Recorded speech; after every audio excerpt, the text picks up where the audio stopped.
Morning, brother. Hey, Now, you that the look, you that Waluko? Yes, yes. I the look for you, boss.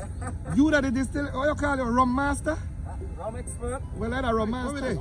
Alright, so welcome to Copalli Distillery, everybody. Yes, sir. Yeah, right here, part of the rainforest, Southern Belize, PG Belize. Excellent. Alright. Let's go, baby. We're going to take some rum. Certified organic, largest organic sugarcane plantation in Belize. We have, today we have about 55 acres under cultivation today. Okay, do you buy from outside more or you just? No, this is all grown right here on site and then harvested and fully produced on site. Beautiful, sir. Yeah.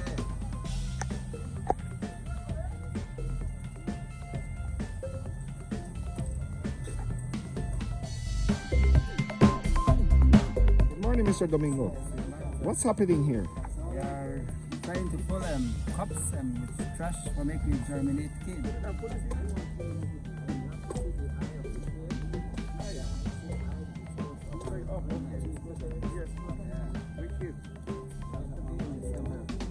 They work for my room. Yes. Good, I'm going to put it over there. We do everything good. I can tell, look on this growth here. This is a growth spur. Hi, darling, what's your name? My name is Donna. Donna. Are you from PG? Copali rum, what's special about Copali? So, it is a new organic, sustainable rum, environmentally responsible rum. It is a single estate rum, meaning from raw material, sugarcane. That's only about 50, 60 yards from where we're standing right now. From raw material, sugarcane to bottled product, Copali rum, everything is occurring within a 2-mile radius. Right? So we're already looking at a lower carbon footprint, especially when it comes to transportation. Right? What's behind y'all? This is the cane mill. Alright, so it begins here. This is the assorter. This controls the number of stalks falling into the mill itself. And then it continues all the way to where the cane is pressed at the blue section. We're gonna walk over there. Southern Belize, talk to me. Southern Belize were the initial growers of sugarcane. Alright, actually. This are where the Confederates and East Indians. Right. So a little history here. Talk to me. This property was formerly owned by American Confederates who grew some of the first sugarcane here in Southern Belize and produced some of the first rum. That rum was known as Rocky Run Rum from Rocky Run Rum Family Distillery. That was just a little bit over 100 years ago, right? And then back in 2015, that's when we came back with it and brought in Copali rum. Right? So actually, if you look back at it history-wise, you know, we have Coresome, Jacinto, Elridge. These are big East Indian communities. And the East Indians initially made their way to Belize. Indentured laborers. Yes, indentured servants to produce sugarcane. Yes. So if you look at my family history, my dad is of East Indian descent. His grandfather, great-grandfather actually came in as indentured servant. One more to work question. with sugarcane. Oh, you got pretty eye. Why? Why? I don't answer that one. I probably go for the cooking juice. No, that's our Confederate. And it comes along here and passes through this mechanical shredder. Alright? So the idea behind shredding the cane, if you look back for 100 yards, they were actually pressing the entire cane. So the entire cane start would pass through the mill and the juice would fall. You'll get a good amount of juice, but we found that you're able to get a higher content of sugarcane juice by shredding it first. Think about an orange. You just try to press an orange core like that, you might pop and you get some juice, but you cut it up and then you squeeze it, you're going to get more juice. So it's a similar idea for sugarcane. And what are Waluko? Waluko, That's son your of name. the soil. That's your name. Yeah, that's my name, son of the soil. Yeah, but which soil? I still have to worry that I'm Confederate or not. I want to mention, us using the cane juice places us in a category known as agricole or rum agricole. That is a French style of making rum, okay? Cane juice. 90% of the rums made worldwide is made from molasses. And we could imagine why. It's cheap and it's easy to store. With that said, working with cane juice, there's a lot of technicalities. So we actually have a time frame that we have to process that sugar cane. Alright, and that for us is 12 hours for 4 days. Day 1 is what we call cane juice, and by day 4 it becomes what we call cane wine. 9% alcohol by volume. That 9% is then what we're going to try to achieve through distillation. What is distillation? Distillation is the heating of a liquid to separate alcohols, which we want, from other liquids and solids. Right? Applying heat to separate alcohol from other liquids and solids. Talk to me. When anything there up there, waste? Yes. Is that fiber? What do you call that? So That what we look for right now is a combination of bagasse and biomass. So after the cane has been pressed, we're left with a dehydrated cane fiber. Normally, this would just be waste. Alright? But we don't really like the term waste at the distillery. Yeah. Okay, we want to make use of it somewhere somehow. So we collect that cane fiber, continue along this conveyor belt, and it's blended in with biomass. The cane fiber is now known as bagasse, B-A-G-A-S-S-E. And then we have biomass. Biomass is a combination of wood chippings from any waste lumber, fallen trees, pruning of trees, and so forth. What we do with both those items now, we combine bagasse and biomass to turn it into a biofuel. Really? Yes, that biofuel now powers our boiler. The boiler generates steam energy for the heating of hot water for sanitation, temperature regulation for the fermentation tanks, and the heating of steels for distillation.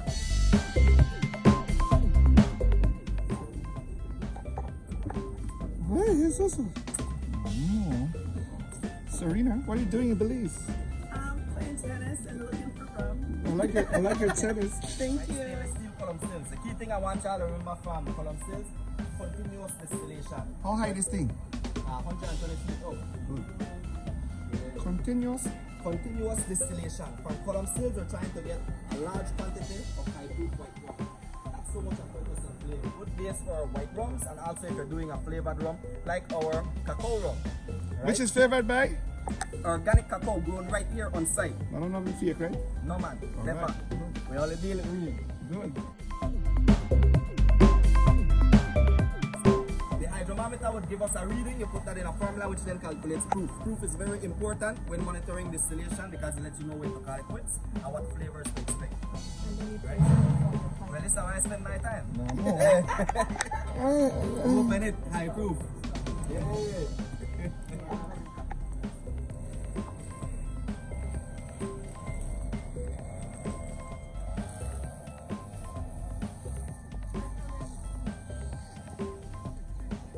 This is Copali. This is Copali. And what Copali mean? So Copali was influenced from the Copal tree. Alright? I can tell you the story. So the Copal tree to the Mayan community, you could tap the tree and get what sap from it. That sap is then dried and it's burned as an incense. It's used in a spiritual manner. So usually to start off events, weddings or communal events, the Mayans would then burn the Copal incense and accompany it with a prayer. So it's a very spiritual incense, right? Rum is a spirit, and we did that little word play and got Copali. The spirit. From a spirit take you.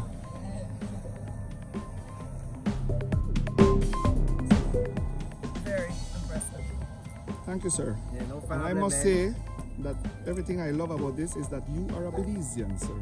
Cheers. Son of the soil, aka Waluko. Waluko. Respect. And I must make a little plug for Belikin too, that the brewmaster of Belikin is also a Belizean, Mr. Nolan Michael. Respect and cheers to that, man. Thank you. Cheers to that! Exactly. Cheers, Zai.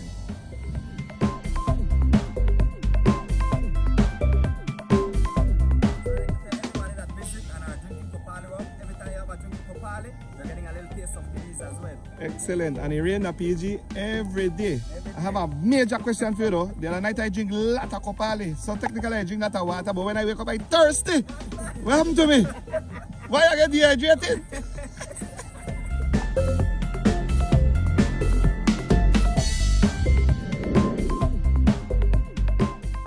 No!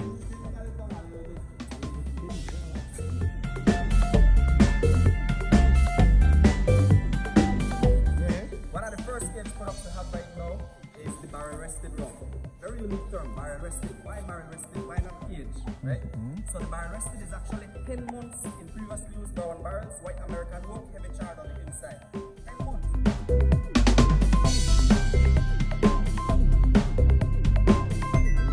I love the barrel, but what is this, sir? They don't look like they're ready for export. Yeah, man. Do you export Copali? Yes, Copali is not only locally here in Belize, but we are in 3 American states, California, New York, and Florida. And we're also in a few European countries, including Germany, France, England, UK, and we're also in Lithuania.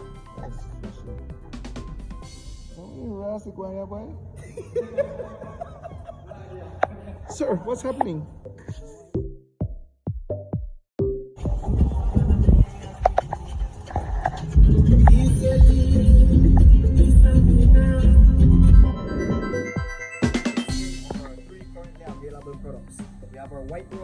barrel rested and our cacao rum. I must mention before we even taste, and the proof is in the taste itself. We're not adding any additional sugars, caramels, any artificial flavors or colorings to any of these products. So that means the cacao rum is flavored with real cacao. Yes, man. Fresh roasted organic cacao nibs right here on site. The nibs. Yes, roasted cacao nibs. I'll explain the entire Well, process. the proof is of in how the we- tasting, so Yeah. I don't mind sacrifice my liver. This is 42%, 84 proof. Okay? This is a little bit different from traditional white rums. Traditional white rums tend to be bland flavors usually introduced with the cocktail. We still primarily use this in cocktail mixology, but the flavor profiles you experience with the white rum is directly influenced from our cane varietals. Alright? So this technically could be a white rum you sip leaf. Yeah. And I could answer the question now because I learned your tour.